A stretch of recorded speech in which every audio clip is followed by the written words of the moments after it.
Questa storia è nata così, come una favola.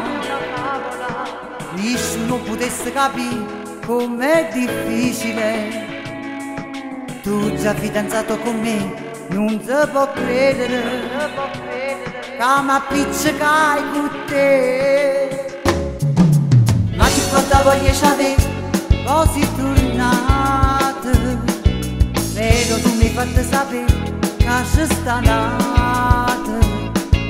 Ma non sei lasciata perché non sei riuscita.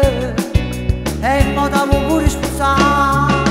Tu se avrai quella moda sposa, io ci dico tutte cose che oramai sono già 6 mesi che si fa in te casa. Quando sera lascia a casa pure sempre una scusa perché mi vieni a bere.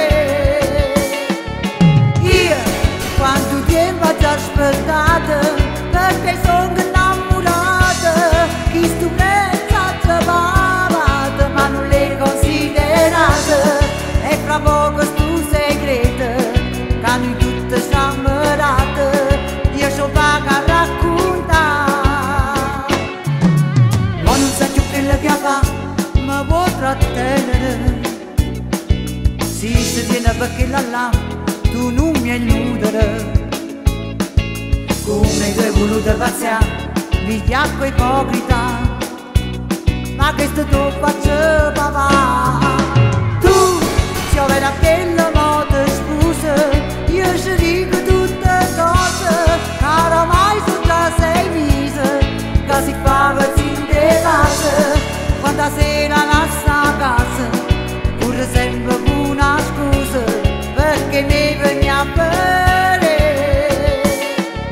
Io quanto tempo ti ho aspettato perché sono innamorata. Chi stu messaggio parlato ma non l'hai considerato. E fra poco stu segreto che noi tutte siamo rate. Io ci vado a raccontare. Tu se avrai quella moda sposa, io ci dico tutte cose che oramai sono già 6 mesi che si fa in te casa. Quando sera lascia a casa pure sempre una scusa perché mi vieni a